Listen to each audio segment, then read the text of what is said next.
Welcome all to Max's Mic. I'm Max, and I have the mic. In today's episode, I will be breaking down my picks and predictions for the 2024-25 NFL Conference Round, the conference championships between, on the AFC side, the Bills and the Chiefs, the NFC side, Commanders and Eagles. So let's get right into it with the Commanders at Eagles. This is game number 3 on the season between these two teams. First time they matched up, it was in Philly.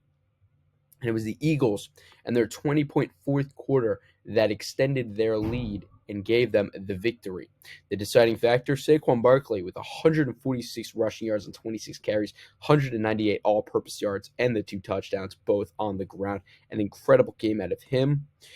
Jayden Daniels looked decent in this one, 22 for 32 for 191 passing yards, a touchdown and interception, and only ran 7 times for 18 yards.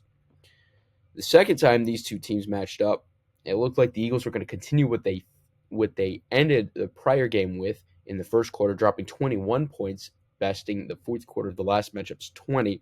However, a 22-point Commanders fourth quarter boosted them to the 36-33 victory in this game. While Jayden Daniels did throw 2 interceptions, he also threw 24 completions on 39 attempts, 258 total passing yards, 5 touchdowns. He ran the ball 9 times for 81 yards. So a lot more running out of him. Not as much production out of Brian Robinson Jr., only the 24 yards on 10 carries. Saquon in that game, 29 carries, 150 yards, and still 2 rushing touchdowns. Now, again, Jalen Hurts did get hurt in that game. Kenny Pickett came in, 14 completions on 24 attempts for 143 yards, a touchdown, and an interception. But the real reason why the Commanders were able to fight back, and the real reason why Saquon Barkley's running became quite ineffective, was that the Commanders were able to focus their defense more on the run game and didn't have to worry as much about the pass game. Specifically, didn't have to worry as much about Kenny Pickett using his legs as much as Jalen Hurts was a threat to use his legs. Hurts, who got hurt early on a run, had 3 carries for 41 yards in that game already. And he got hurt, again, really early in that first quarter. So the Eagles were on pace to win. Now, let's get to Sunday. Who's healthy? Jalen Hurts. I believe that is a key factor for this Eagles team and is probably going to end up being the deciding factor, is what effect can Jalen Hurts have on this game? Because this Eagles defense has been quite good. Now they're going to be down some guys. Quinyon Mitchell is questionable. However, they are not going to have, on the defensive side, they're not going to have Nakobe Dean. That's a pretty big loss. Quinyon Mitchell is probable to play. He got hurt in the last game.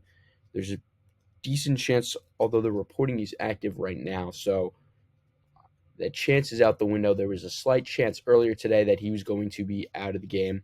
Seems like he's active and is probably going to end up playing. With him in that is big is Quinyon Mitchell, again, one of the rookie 2 DBs drafted last year. Cooper DeJean, the other one, have made some major impacts upon this Eagles defense that has somehow found its legs and really turned around as the season has progressed. So this Eagles defense is going to be able to come out and make stops. And the key to beat the Commanders is through the run game. However, if you can't get your pass game going, then that allows the Commanders' defense to solely focus on stopping the run, and that's going to limit you from doing anything in the run game. So if you can't throw the ball, you basically can't run the ball against this Commanders team. However, you don't need to really do a lot of throwing. You just need to have a little bit sprinkled here and there, something the Lions didn't quite realize. Last week, the Lions and Jahmyr Gibbs could have easily won that game if all they'd done was stick with the run. Gibbs had 14 carries for 105 yards. That's 7.5 yards per carry. Gibbs ended up with 175 all-purpose yards. However, Jared Goff and the Lions turned the ball over 5 times. All 5 were on passing plays.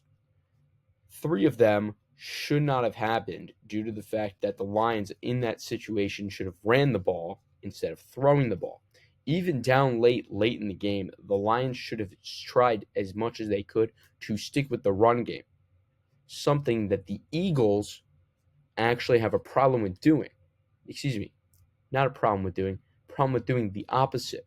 The Eagles seem to love the run game so much, they almost forget their passing game exists, which leads to some off-field problems, including the one with A.J. Brown. In this game, I expect to see A.J. Brown to have a little pressure and weight on himself to produce in order to take a little bit of weight off of Saquon Barkley and some weight off of Jalen Hurts having to make up some yardage using his legs. The key to this game is for all weapons and tools to be in use for the Eagles. Now, on the other hand, the Commanders and their key to this game is you've got to put up points on every drive. Now, while they are stellar on fourth down, anything 4th and 4 or less, I would say go for it. However, you've got to consistently put up points against this Eagles team. Again, the last time these two teams matched up, final score in that one was 36-33. And I anticipate to see another high-scoring game in this one. However, the Commanders, in order to keep up, again, put up points, get your field goals, get your touchdowns and your point afters. But the defense, and on the defensive side, they're going to need to contain the run. Contain basically means that what you want to do is you don't want to let the opposing offensive player with the ball running be able to get to the edge and run to the outside, run down the sidelines. So to contain is to have a player on the outside that forces the runner inside. Why would you want to do that? Well, because on the defensive side of things, all your teammates are in between the hashes, in between the sidelines, in between the numbers. So you want to force a player on offense towards your teammates and not allow them to run to the sideline away from your teammates. That's especially true when you've got a mobile quarterback who's going to look to get to the sidelines in order to expend the play to either find an open receiver, or the mobile quarterback is then going to probably run out towards the sidelines and then look to turn upfield. That is typically what we see when a quarterback ends up scrambling and running with the ball. So containing, not allowing the opposing running backs, opposing quarterback, whoever's the ball, to get to the outside. Set the edge. Don't let them get to the outside and the sidelines, because that's when this Eagles team can take off. Quarterback Jalen Hurts, Saquon, and even anyone else that ends up running the ball, they could possibly incorporate a little jet sweep, a little confusion. So those are my keys for each team. Now, who do I think is going to win? I believe that Jalen Hurts will play out this game fully healthy. He will not be running as much or be as aggressive while he's running.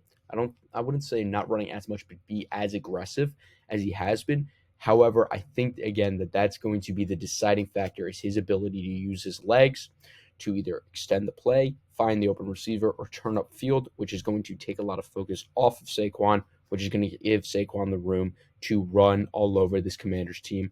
Give me the Eagles to win in a high-scoring shootout.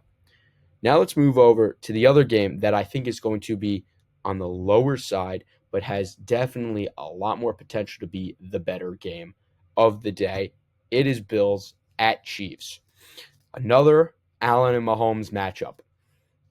Earlier this season, these two teams faced off, and it was Allen who was able to pull off the win. Now, granted, that was in Buffalo, which both of these teams have some of the best home field advantage. It is truly advantage to play at home when you play for either of these teams. And playing in Buffalo, there is a big difference. Allen in that game, 27 completions on 40 attempts for 262 passing yards, a touchdown, an interception, and he ran the ball 12 times for 55 yards. James Cook had 9 carries for 20 yards. He did have 2 rushing touchdowns. However, there was a lot of focus in this game on the passing game from the Bills. They had 366 total yards of offense, 262 from the pass, only 104 on the ground. For the Bills to be able to win in this game against this really dominant Chiefs defense, they have to find success in the running game. It was the same thing last week, and it's going to be the same thing again. They cannot go away from the run game. And last week, the Bills ran for 147 yards. They only threw for 126, and they pulled off the win. Granted, Allen only had 10 carries for 20 yards. James Cook ran for 67, Ray Davis at 29, and Ty Johnson at 31. being able to give all of these running backs their carries and not being afraid to go away from the running game is not only going to take pressure off of Josh Allen, who has been playing a lot smarter ball, but is also going to make Allen's plays more impactful when he does go and make the plays. On the other side, for the Chiefs and Mahomes in that last matchup, Mahomes did throw for 3 passing touchdowns and 196 yards. But he also threw 2 interceptions. And the same thing for Allen is going to go for Mahomes. Now, in that last matchup, Kareem Hunt had 14 carries, but only for 60 yards. Making sure that, again, the Chiefs get their run game going as well is going to be another key in this game. Now, the Chiefs do also have Isaiah Pacheco back. So making sure that Pacheco and Kareem Hunt each get their own share of touches is a key. Making sure that both of them, not equals what I'm saying, but making sure that Pacheco gets 14 carries and Kareem Hunt gets 3. I'd like to see Pacheco get 14, 15 carries and Kareem Hunt get 10. Running the ball more, taking the pressure off of Mahomes because, well, this Chiefs O-line isn't good and this Bills D-line is good. They're going to be getting to Mahomes, and so limiting the amount of what Mahomes has to do is a key for this Chiefs team. And another key is to do what they did last time just a little better offensively, and that is moving the ball around and getting all of the receivers some action. Noah Gray had 4 receptions and 2 touchdowns. Xavier Worthy, 4 receptions. D-Hop, 3. Justin Watson had 2. Mecole Hardman had 2. And Kelce had 2. Now, I expect to see, and we are probably going to see Travis Kelce get a lot more receptions in this game. It's just what Kelce does. He turns it up when the game is on the line. He is on his prime. When the lights are at its brightest, he is at his finest. He's going to go and show up and show out in this game. So don't be surprised to see a lot more receptions, but Mahomes can't forget that he's got a guy like Noah Gray, that he's got Worthy and D-Hop who can make plays as well, making sure that he spreads the ball around, goes through his progressions, but make sure he gets them quickly, understanding that he's going to be under pressure. Now, the run game and being able to execute the run efficiently is going to take quite a bit of pressure off of Mahomes. Again, the last time these two teams match up, the Chiefs only had 78 rushing yards. The last time the Chiefs played, which was against the Texans, the Chiefs had 50 rushing yards and 162 passing yards. Now, granted, their defense was also incredible in this game. 8 sacks, forced fumble, 5 passes defended, 9 TFLs. The defense really went crazy. The offense really couldn't get going. So finding a way to get this offense going is going to be a major key for the Chiefs. Now, who do I think is going to win? I'm going with Allen and the Bills. I'm going with Allen and the Bills because this Chiefs team has looked really shaky all season. We're talking about a Chiefs offense that has not put up 31-plus points in a game. They've put up 30 twice, but they haven't come close to 31. And while this defense has looked incredible and is clicking right now more than ever this season, a very similar thing can be said about the Bills' defense. Bills' defense has not been quite as good as the Chiefs' defense, but the Bills' offense has definitely played much better than the Chiefs' offense. So, whose side of which has been playing just enough better to make a bigger gap? I think the Bills' offense is that much better than the Chiefs' offense that it's going to make the difference in this game. I think both teams' defenses are going to create a lot of stops, and I think the same thing that I'd said about the Commanders holds true for both of these teams. You've got to take the points. You don't have the 4th down conversion rate that the Commanders have, so you definitely should be kicking field goals unless it's 4th and 1, 4th and 2 for the Bills. I don't know, maybe Mahomes can come up with something sneaky or wild. But I definitely think that the Bills are going to win this game because they are going to find a way to get all aspects of their playbook rolling. They're going to be able to get the run game going. They're going to have their passing game going. Allen's going to be scrambling the ball and laying out and doing everything he can to win this game. I think this is where the Chiefs fall. I think this is where we finally see some clear weakness with this Chiefs offense, something that has really been talked about a lot this season. However, something that's been quite covered up due to the fact that the Chiefs defense has been as good as they have been. I don't think we see any heroics. I think that it's just going to simply come down to Allen outplaying Mahomes, the Bills' offense getting going. So those are my thoughts. That's what I think. I hope everybody enjoys this amazing day of football that is to come tomorrow. Enjoy the rest of your days, everybody. Get excited. Football and the Super Bowl is coming up soon. Get hyped.